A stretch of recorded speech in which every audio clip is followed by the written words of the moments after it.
Department of telecommunication दो तरह के लॉन्ग डिस्टेंस लाइसेंस इश्यू करता है, एक एनएलडी दूसरा आईएलडी। इन दोनों लाइसेंस में सिर्फ एक सर्विस एरिया का डिफरेंस है।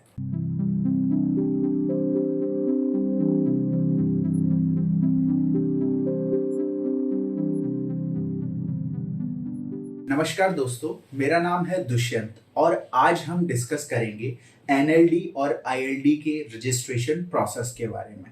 लेकिन रजिस्ट्रेशन प्रोसेस डिस्कस करने से पहले बात करेंगे कि एनएलडी आईएलडी आखिर होता क्या है।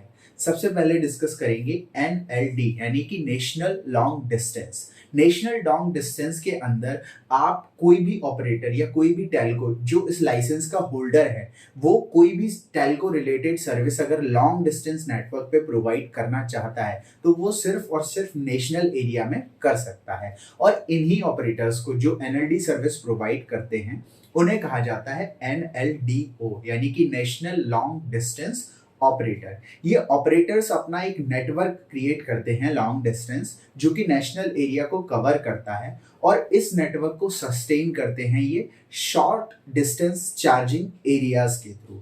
और इसी नेटवर्क के थ्रू ये अपनी सर्विसेज प्रोवाइड करते हैं और पूरा मल्टीमीडिया जैसे वीडियोस, टेक्स्ट, फैक्स, मैसेजेस, इनका आदान प्रदान पूरे नेशनल एरिया में होता। अब बात करेंगे आईएलडी के बारे में यानी कि इंटरनेशनल लॉन्ग डिस्टेंस।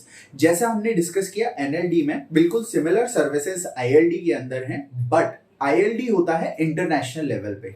तो आईएलडी की हेल्प से टेलको ऑपरेटर्स यानी कि जो भी यूएल लाइसेंस होल्डर्स हैं वो इंटरनेशनल कनेक्टिविटी को अपनी सर्विसेज में इंटीग्रेट कर देते हैं और इसके बेसिस पे वो एक इंटरनेशनल लेवल पे नेटवर्क डेवलप करने में कामयाब होते हैं। अब जो वर्ल्ड की ज्योग्राफी है वो काफी डाइवर्सिफाइड है।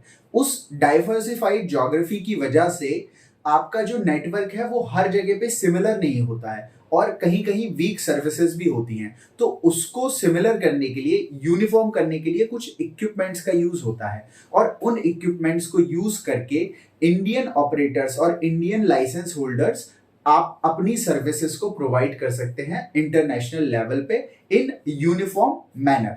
आइए डिस्कस करते हैं कि एलिजिबिलिटी क्राइटेरियाज क्या क्या हैं एनएलडी और आईएलडी लाइसेंस लेने के लिए। तो सबसे पहला क्राइटेरिया है कि एप्लीकेंट को एक रजिस्टर्ड कंपनी होना चाहिए अंडर कंपनीज एक्ट, वो एक प्राइवेट लिमिटेड कंपनी ही होगी। दूसरा, एप्लीकेशन सिर्फ सिंगल जाएगी, कोई मल्टीपल एप्लीकेशन नहीं है लॉन्ग डिस्टेंस लाइसेंसेस के लिए।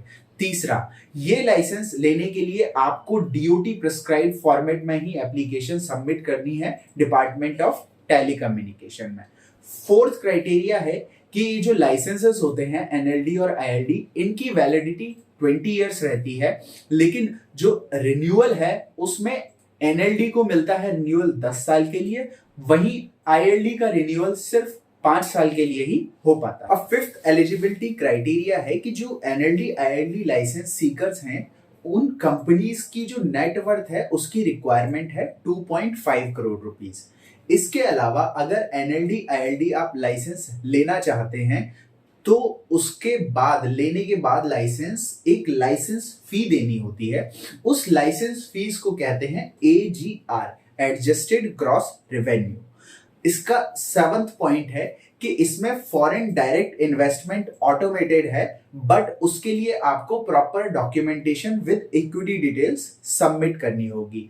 एंड लास्ट एलिजिबिलिटी क्राइटेरिया है कि जो भी लाइसेंस होल्डर है उसे उस सर्विस एरिया की सिक्योरिटी गाइडलाइंस से एडहेयर करना हो। अब बात करते हैं कि डॉक्यूमेंट्स क्या क्या रिक्वायर्ड हैं इन एप्लीकेशंस को फाइल करने के लिए। तो कुछ बेसिक डॉक्यूमेंट्स मैं यहाँ डिस्कस करूंगा, जैसे कि certificate of incorporation, memorandum of association, article of association, board resolution या power of attorney to authorize a person. इसके अंदर आपकी paid up capital certificate, equity detail certificate और शेयर होल्डिंग पैटर्न्स, ये सारी चीजें सबमिट की जाएंगी एप्लीकेशन फाइल करते। अब डिस्कस करते हैं कि ये एप्लीकेशन फाइल कैसे होती है, प्रोसेस क्या है रजिस्ट्रेशन। सबसे पहला तो आपको डॉक्यूमेंट्स फर्निश करने हैं। सारे डॉक्यूमेंट्स जो भी डीओटी के फॉर्मेट्स हैं या प्रिस्क्राइब्ड फॉर्मेट्स हैं उसी में आपको प्रिपेयर करने हैं। फिर ये एप्लीकेशन आपकी ऑनलाइन फाइल होगी सरल संचार के थ्रू। एप्लीकेशन फाइल होने के बाद डिपार्टमेंट ऑफ टेलीकम्युनिकेशन इस एप्लीकेशन को रिव्यू करेगा। इसमें एफडीआई अप्रूवल है तो उसको रिव्यू किया जाएगा। वो डिफरेंट प्रोसेसेस से होके गुजरेगी एप्लीकेशन। एप्लीकेशन अगर एक्सेप्ट हो गई है, सारे डॉक्यूमेंट्स वैलिडेट कर लिए गए हैं, तो डिपार्टमेंट इश्यू करेगा एक LOI. This is called letter of intent, यानी कि डिपार्टमेंट इंटेंडेड है आपको लाइसेंस देने के लिए। लेटर ऑफ इंटेंट के बाद आपको एलओआई के कॉम्प्लायंसेस कंप्लीट करने हैं, और जब ये कॉम्प्लायंसेस कंप्लीट हो जाएंगे तब डिपार्टमेंट आपको बुलाएगा एग्रीमेंट साइन करने के लिए, और वही एग्रीमेंट आपको लाइसेंस फॉर्म में दिया जाएगा जो कि वैलिड रहेगा 20 ईयर्स के लिए। इस लाइसेंस में इन्वॉल्व रहती हैं कुछ बैंक गारंटीज, जैसे कि एफबीजी, पीबीजी यानी कि financial bank guarantee, performance bank guarantee, जिन्हें समझने के लिए आप हमें कनेक्ट कर सकते हैं। अब हम आपकी कैसे मदद कर सकते हैं? हम आपकी हेल्प करेंगे डॉक्यूमेंट प्रिपरेशन से लेके एप्लीकेशन फाइलिंग और फाइनली आपका लाइसेंस लेके आने में।